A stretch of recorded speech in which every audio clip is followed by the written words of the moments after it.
Welcome back to the shop, guys. Today we're building a cool little plant stool. Now, originally when I designed this in SketchUp, it looked simple, but as I kept going and I started adding some of the angles to it that I wanted with the support beams underneath, it wasn't as easy as I thought because we have splayed miters. The goal of this video is to make this build as simple as possible for you guys watching so you guys can replicate it and not have to do all the mathing that I had to do to figure this out. There are, of course, free plans to this build in the description below, and we're gonna try to do this whole thing out of one board and in 1 hour. Let's see if we can make that happen. So up first, we're gonna build a circle jig over on the table saw.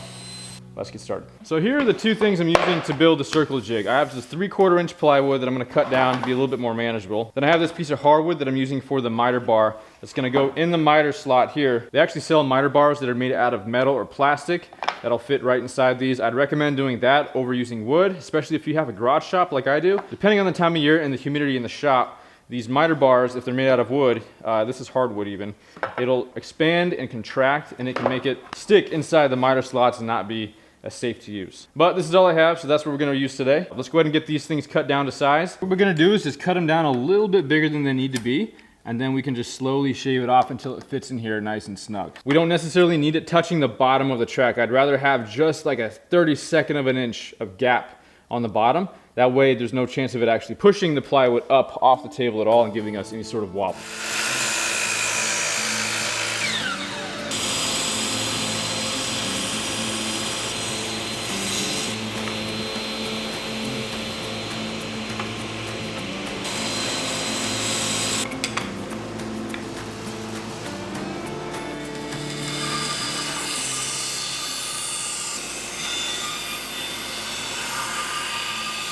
So we have the miter bar cut now.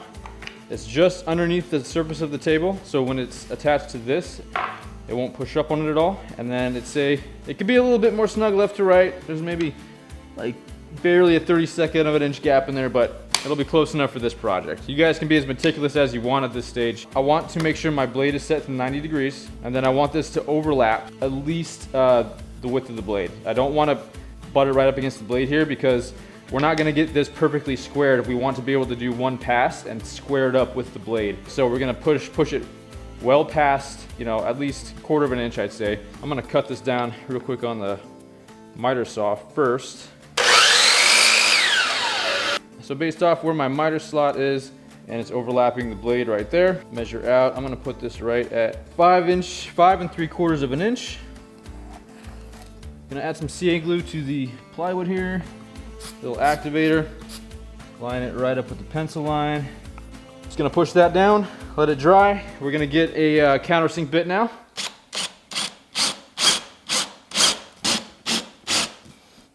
Because we don't want the screw heads popping up. And then I have these 3/4 inch wood screws here that I just need to put a little hole in because I don't want to split the wood. We can screw these right into the board.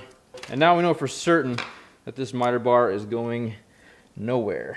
Just like that, we have ourselves a nice little sled. So now I'm just gonna square this edge up with the blade.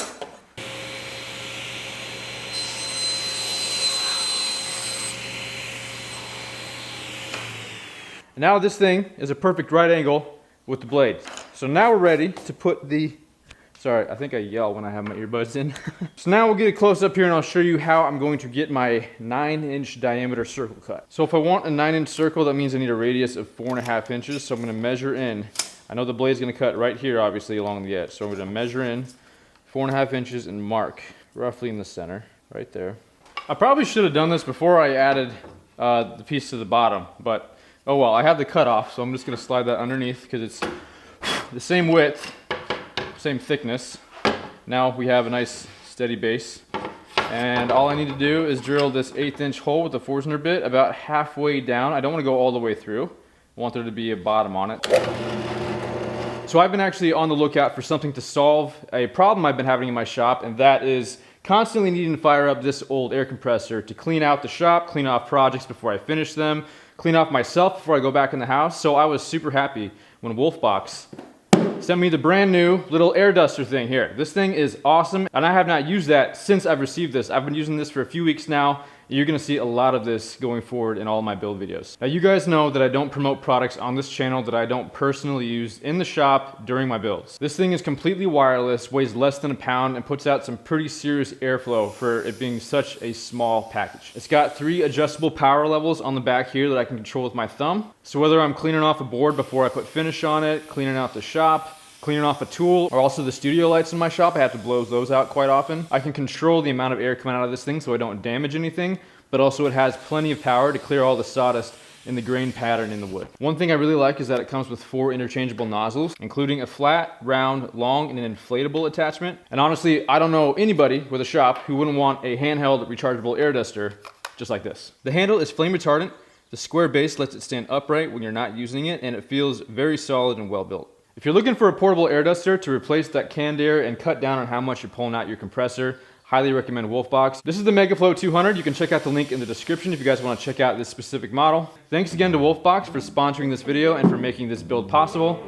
Let's get back to the build. Now really, you know, you can make this jig, just your circle jig, you can measure out and put as many holes as you want in this thing and just mark what each hole is, you know, for the radius for the circle.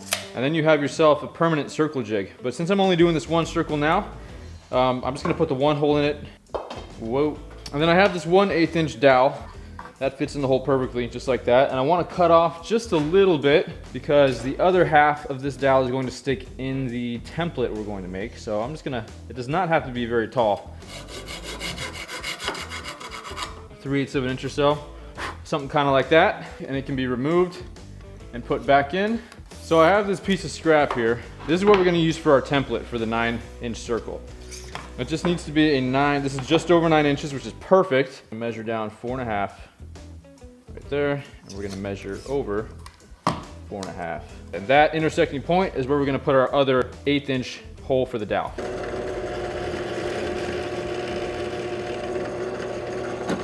Now this is the fun part. We're gonna set the sled in the miter slot, and then we have our 1/8 inch hole and peg in here, and then we have our 1/8 inch hole down here on this piece. Now, hindsight's 20/20, right? I should have made this a little bit longer than this broke. This is perfectly flush with this edge right here. I should have made it a little bit longer so that it sat over the edge, but we're gonna go ahead and just send it anyways. Now, we don't wanna just start cutting at an angle like this.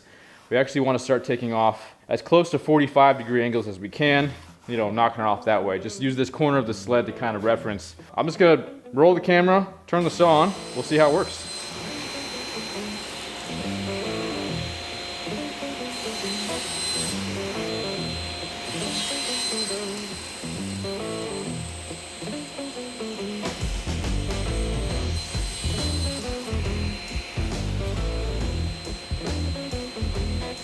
When you're cutting, it can be tempting to clear these scraps and these cutoffs while you're going to reach over.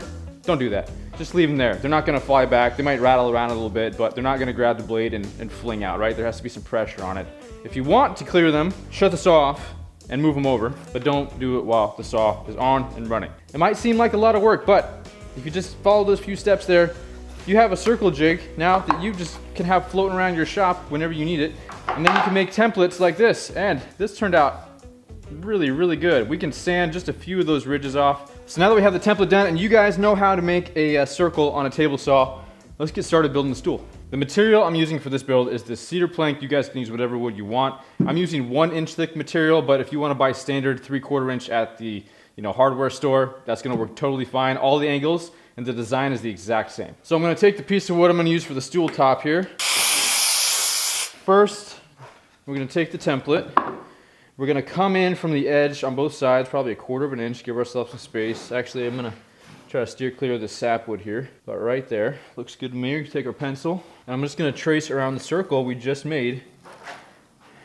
That's the first step, super easy. I'm gonna cut this down to a manageable size on the miter saw, then we can take it over to the bandsaw, or if you don't have a bandsaw, just use a jigsaw, and we're gonna rough out the circle.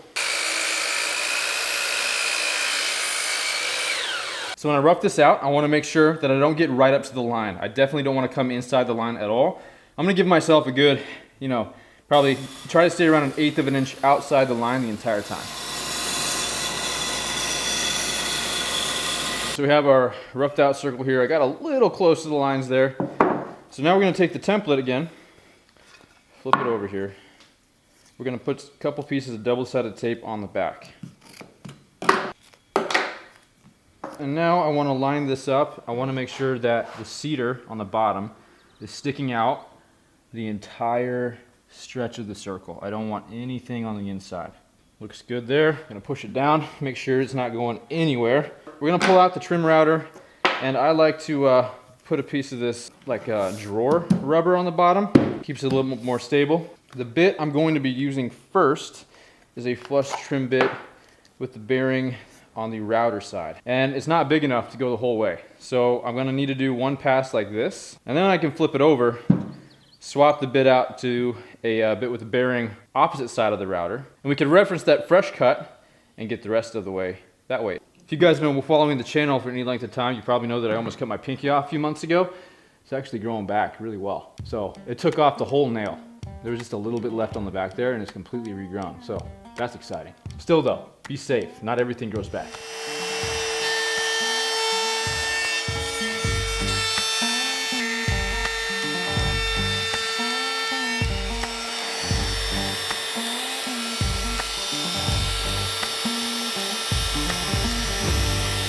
All that hard work is paying off. We got a nice crispy circle here. Whoa, see if we can get the get this tape off. There we go. Just like that. Check it out, guys. I think that turned out pretty good.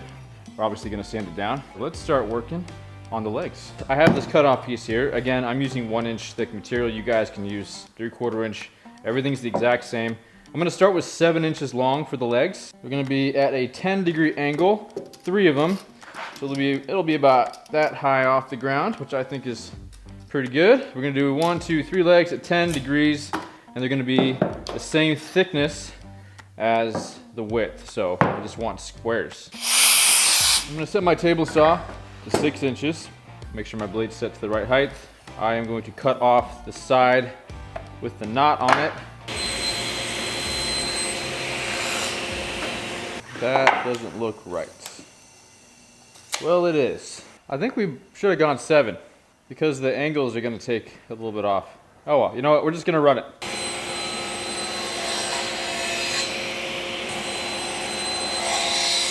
Now, I don't want to take off any more length than I already did on this, so I'm gonna set the miter saw to 10 degrees here. We're gonna cut a 10-degree miter on one end and a 10-degree miter on the other end, but they have to be going parallel to each other. So we'd be making a parallelogram, I believe is what it's called.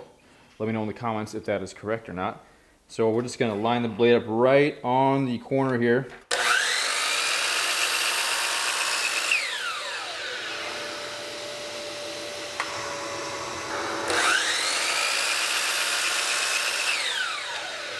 I don't know, after looking at this, I just cut one leg so far. It kind of looks like, I mean, I like the angle. I think that's great. But it just looks like the legs might be skipping leg day here. I think 1.5 inches will look better. 1, 2, 3. We got to be able to space them equally so that we can put the stretchers in here.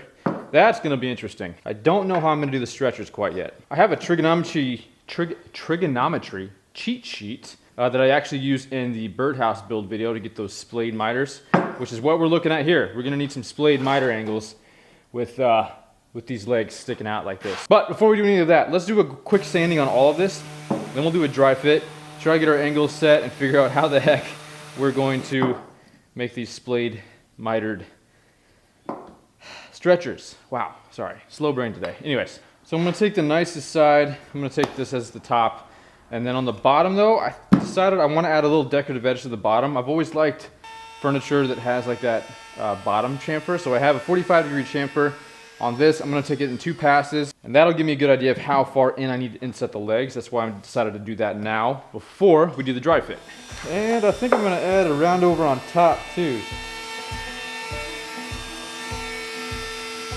Well, I think that's looking pretty crispy there, my friends. Check it out. First, we need the equilateral triangle in here so that these are evenly spaced, because then it's gonna be, if these aren't evenly spaced, it's gonna be dang near impossible to get the angles lined up.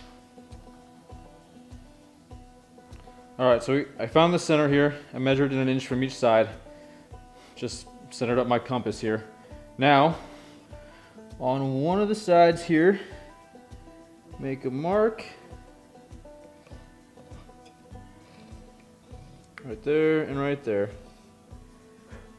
So we have that and these two intersections, and that should be our equilateral triangle. We're gonna find out in just a second here. Make our line there, and last one, just like that. Let's measure it and see what we got. 5.5, 5.5, and 5.5. I'm sure there's a better way to do that, guys, but that's what I did. The compass is set to 3 1/4. Made one circle in the middle and then just went out to the outside of that circle. Made the bottom of the triangle here, pass here, where those intersect at the big circle. That's the bottom, and then the top. And that is going to be where I lined the center of the leg in, like that. All right, I tried very hard to figure out how to get these compound cuts. I couldn't figure it out. So that part definitely took me a lot longer than 1 hour. But if I was just to do what I'm about to show you, this thing would be done in 1 hour. And you guys just copying what I've done and downloading the free plans and following that definitely can knock this out easy in an hour. So what I'm gonna do is take this scrap piece of wood here, 3/4 of an inch thick by 1 inch wide. I'm gonna rip it down so that it is only 1/2 inch thick. And then we're gonna cut it about 5.5 inches at a 60-degree angle over on the miter saw. And then we're going to use that as our stretchers in the middle. Someone who's smarter than me could probably figure out the correct compound cuts so that it's tilted along the legs here. I feel like if I just tilted the miter saw blade to 10 inches at that 60 degrees mitered and then beveled it at 10 inches, it should have worked here, but it wasn't working out. I got all sorts of really weird, funky angles, and anyways, we're gonna move on. So to fasten these legs to the seat, I think I'm just gonna add some small pocket holes. I set it to 3/4 of an inch thick on the jig, 3/4 of an inch on the bit. Double check and make sure you're drilling on the inside of the leg.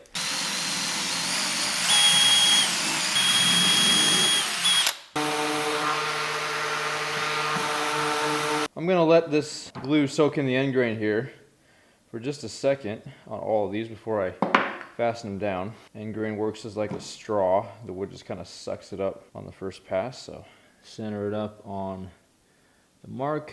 Then I'm just using the Craig 1 1/4 screws. I'm gonna set my clutch to about 5. You can see how it just soaked it up there. Now we can add a little bit more. Again, this is just a plant stand.